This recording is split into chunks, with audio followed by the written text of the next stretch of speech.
What's up, interpreters? I'm Nathan Taxel. I'm a newly elected member of NAI's board. I'm also the director of our Western Region community. I'm the Interpretive Programs Curator for Orange County Parks in Orange County, California. And I'm an associate faculty member at Saddleback College in Orange County. What is up, interpreters? I am NAI's Executive Director, Paul Caputo. What's up, interpreters? This is Heather, your Corporate Engagement and Partnerships Manager at NAI. Thanks for being here, Nathan. How did you get into interpretation? That is a great question, and thanks for having me. For first time caller, long time listener. So really excited to be here on the NAI podcast. I got into interpretation through environmental and outdoor education. I was fortunate when I was in high school and in college to get to participate in volunteer work with the Student Conservation Association that got me out into some amazing national parks and other public lands around the country. And the first thing I wanted to do after I graduated from college was work for them. And I did that for a couple of years, and it was awesome. Got to go ton of cool places, see lots of amazing parks and public lands throughout the country. And after living in a tent for almost 2 years, I was ready for something different, and kind of landed a dream job. Really, I don't want to say by accident, but I was hired by the Cleveland Museum of Natural History to run a small outdoor education program there. And I say it was by accident because I had applied for a different job within that organization, which I was not qualified for in any way. And then when this opportunity arose, they reached out to me. So I never actually applied for it or anything.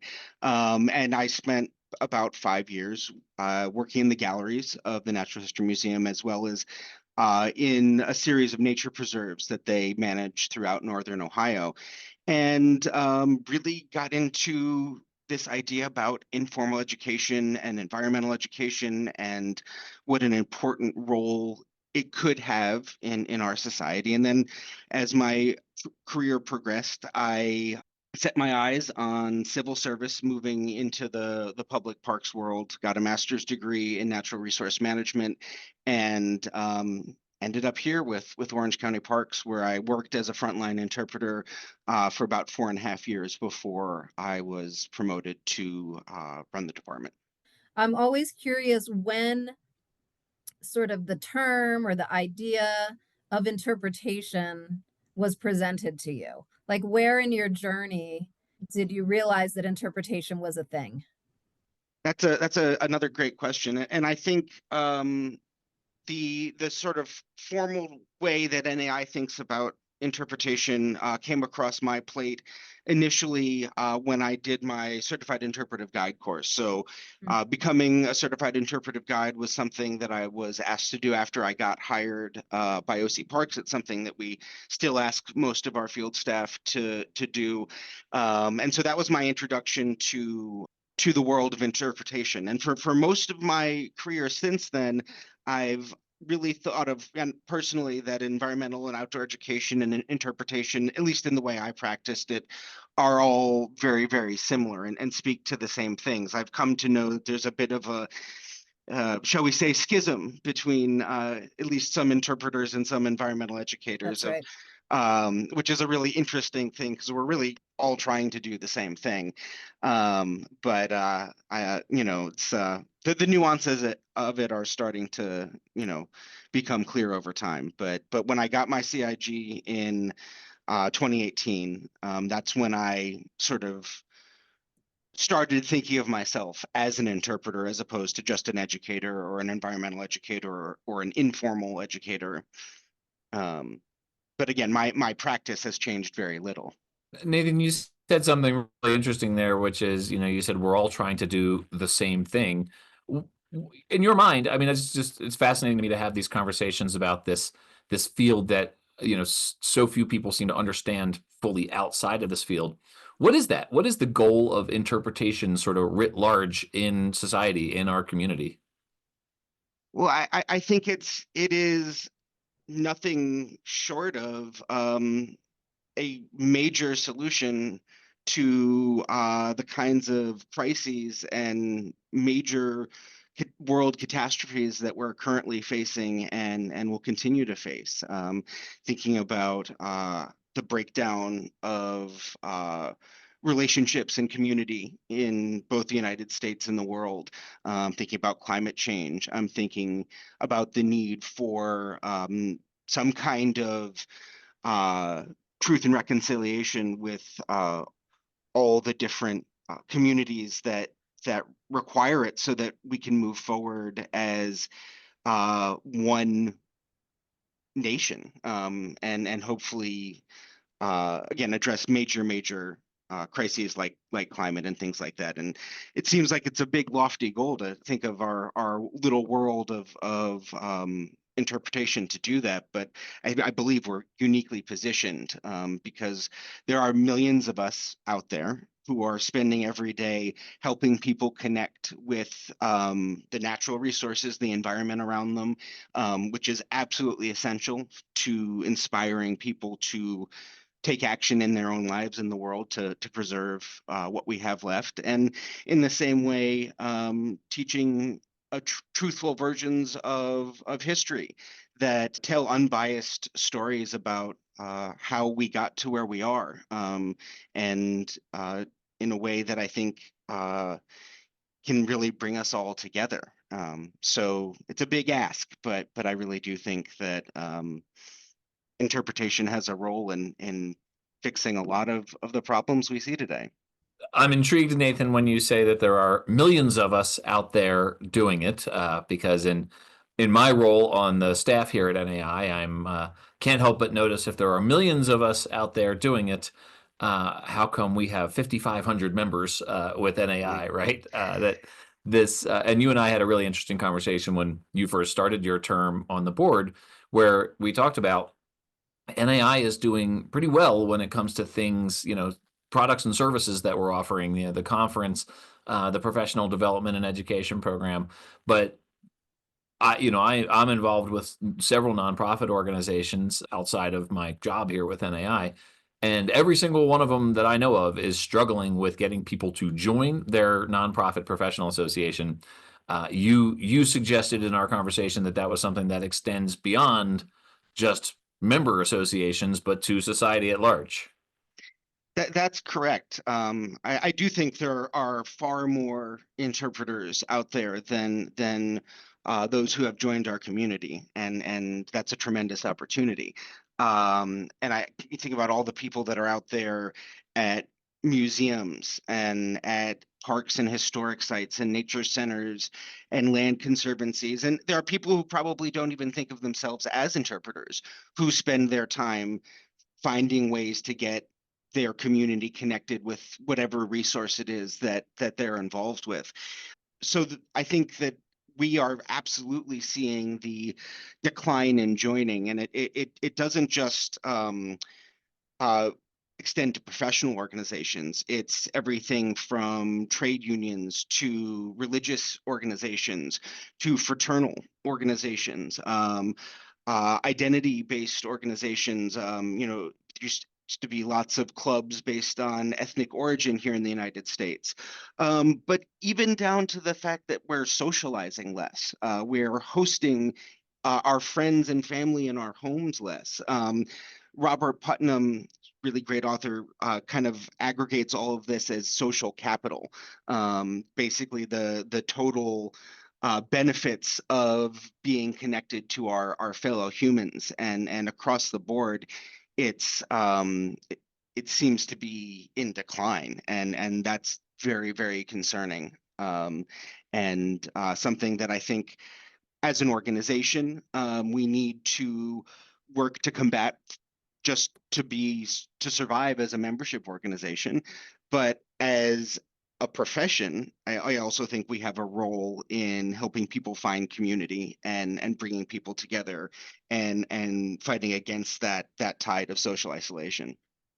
Right, combating the decline, but also at the same time, as a membership association, trying to figure out what interpreters might want from us, right? Like, and it's a change with Gen Z too, I think. I think that has a lot to do with it, sort of the way Gen Z are living their lives. And it's so funny every time we talk about, you say, every time I hear the word social, I think social media, and it's so unsocial. It's Hmm. so alienating. And this is why I also think that membership associations are so important to bring community together for a common good.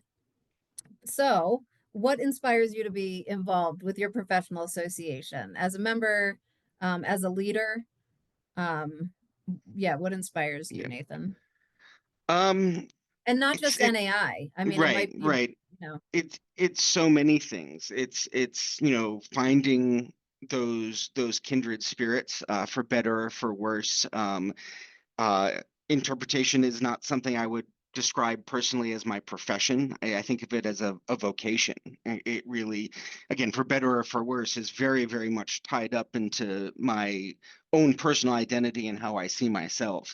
So I think finding fellow travelers in this world who are passionate about it and really believe in it the way that I do is a huge part of it. I think that throughout my career, I've been a participant in professional associations because I saw them as a not just a tool for social benefit, but for career growth. I think that's a pretty old school way of framing it, and I've been very fortunate that I do feel like I've gotten a lot out of the organizations that I've participated in. And before we get off or move on to the next question, I just want to throw Gen Z a bone. I think that this gets thrown at their feet a lot as a somewhat elder millennial. We get a little bit of it as well, but I think it's really important to note that these trends go back significantly mm. further, and decline in participation has been measured consistently since the late 1960s. And so before we single out the youngest folks who are um, you know still trying to figure things out, it's important to note that this is a much, again, broader problem, and I do think that the internet and as you said, on social media, has not done us any favors. It is not helping, but again, it's this is a much more long-term issue. Oh yeah, but for all those Gen Zers out there, I'm a huge fan of Gen Zers. I have two of them. I have a 19 and a 21-year-old. I think that it's an amazing generation, to be quite honest, and one that we have to just pay attention to. Also, I don't want to get any hate mail, although that would be kind of amazing because I've never gotten an email about the podcast. So Ah, that's fan not true. mail though, fan That's mail. fan mail would be great. Yeah. All right, Nathan, I'm going to totally switch gears on you here. All right. You and I, we've had the chance to get to know each other over the years. You've written for Legacy Magazine. We'll have more opportunities to speak now that you're on the board of directors. We have monthly calls and all that sort of thing. I've always enjoyed your Zoom background. It's this amazing scene. It's an audio podcast here, so no one can see it, but it's these beautiful orange wildflowers that I've seen in California before. I don't know if I could name them. I'm sure many of our listeners probably are naming them right now in their heads or out loud as they yell at their iPhone.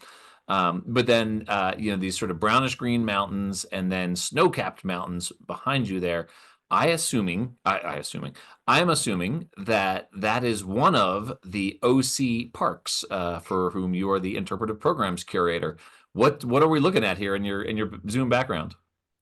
So you're right. The Zoom background is in an area called Weir Canyon, which is part of the Orange County Park System, and we get these very fleeting and transitory wildflower blooms in certain spring seasons when we've had a wet winter, and that is a carpet of our state wildflower, the California poppy. It's a very slender and delicate, bright orange flower that does tend to grow in these massive carpets when conditions are right. So this is, I believe, I want to say 2022 in the early spring. We don't really, we have an average rainfall here, but we never get the average. We're either very, very dry and then wet, and being only about 60 miles from those tragic fires in LA. We got some rain this weekend, first rain in I think 9 months, and very, very grateful that the change in the weather is helping everyone get ahead on some of these major incidents. I just planted some of those poppies, but I also do have a question about kind of, you brought up the fires, and I'm wondering, as the interpretive programs curator, do you talk about climate change in your programs, and will you change your programming? Because, I mean, California has seen fires obviously for a very long time. Um, this was incredibly tragic fires that just happened in very urban areas. It seems like, I'm not super familiar with all of the area that it happened, but can your programs be changed and sort of massaged to kind of talk about this? Well, we definitely talk a lot about wildfire.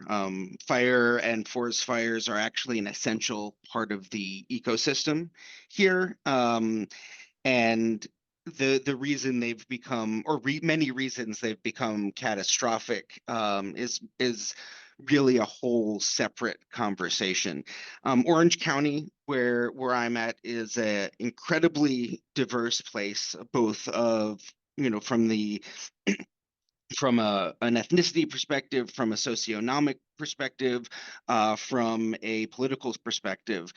And so we are very, very thoughtful about our messaging, and we're making sure that we ensure that our park system and our programming are welcoming for all of the people who live in our region, and so we are very cautious about how we address some of these highly charged topics, but for sure we're providing up to date, first class science, and making sure that folks understand the connections between human behavior and the ecosystems we live around. We really, as a park system, exist directly in the urban wildland interface. And what I mean is, we have very urban regional parks, with turf and ball fields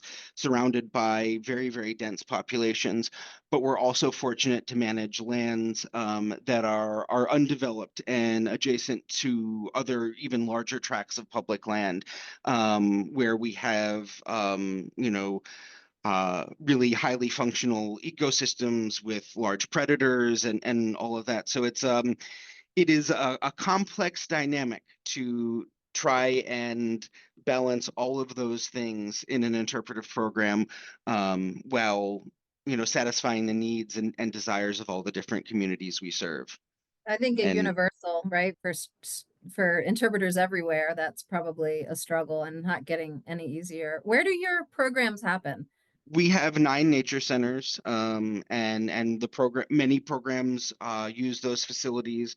We have 42 park properties, totaling about 60,000 acres. And again, it's divided into various categories of urban regional parks, wilderness parks. We have 2 campgrounds. We also have historic sites and beaches in our agency.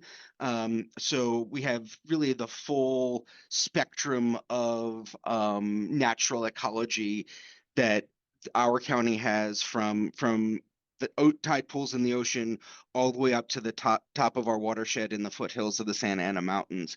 It's I think one of the reasons why Southern California has always been such an attractive place, because in a very small physical area we have this diversity of climate, diversity of ecosystems, diversity of recreational opportunities. And I feel very fortunate to be part of a park system here, and one that is so large. When you have something like the wildfires that hit Southern California, the role of interpretation, I think, really gets highlighted to present accurate information, to counter misinformation, to help build the sort of awareness and knowledge base of the issues at hand that cause it. I'm curious how much you saw that during these fires, people coming out to the nature center. Did you have to adjust, and this is related, I think, to Heather's question, but did you have to adjust your educational efforts to combat misinformation, or to make sure that the issues at hand were really thoroughly understood? Yeah, absolutely. I think all the criticisms in the national media of how certain levels of government have responded to the fires have led to a lot of concerns from our community and our neighbors about how we're managing our natural resources. Poor forest management is something that gets cited a lot in these conversations, by a lot of folks who I would venture don't know a ton about forestry or about the natural environment here. Like I mentioned earlier, wildfire and forest fire are actually an essential part of the ecosystem here. We're very dry. It's a desert-like climate with sporadic rain, and our rate of decay of vegetation and nutrient cycling is very slow. But a fire under natural circumstances will come through an area and do something in a very short amount of time that might, in terms of the soil and nutrients, that might take a decade or even longer under other conditions. We have plants that only show up after fires. We have animals that depend on the post-fire environment for certain resources they need. So it's this question of, why are they getting worse? And that's a really big question, with a lot of different answers, especially because it's not just, why are the fires getting worse? Why is it affecting more people? And it's a really nuanced conversation. And we're just not in a position in our sort of national dialogue where nuanced conversations are easy to have. And so I think that interpreters and myself and my staff included need to are trying to find ways to have these conversations, especially when we get concerns from our communities, because, like I said, we manage 60,000 acres, some of it in pretty big chunks, and it has people asking, um, are we safe? And that's a perfectly reasonable question. We had the same high wind, I shouldn't say the same, we had similar high wind events that they did in LA County during the times when those fires started.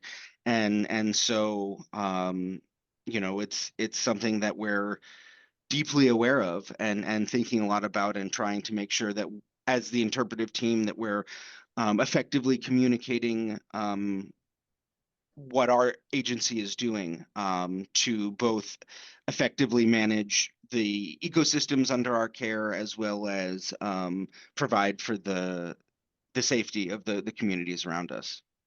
Do you partner with other agencies in California? Partnership is such an important idea in a lot of interpretation. And so I'm curious if your county parks partners with other organizations or associations or agencies in the area. From a sort of emergency management perspective, absolutely. We had firefighters from our county, so my colleagues in a different department, were in LA fighting those fires. But from an interpretive perspective, Mhm. I think that's what I come to NAI for. I think that Mhm. finding those linkages is exactly what I've done. Through our organization, and what I'm hoping to build more of through the Western region community, which is Southern California and Clark County, Nevada. And it's one of the smaller communities in terms of NEI membership, but it's geographically quite spread out, and that's been one of our challenges. But it's something we're actively working on solving. You had mentioned community building, Nathan, and I know that from our conversations, you really love your job and you believe in this profession and you believe in this organization. Um, I'm curious what the favorite part of your job is.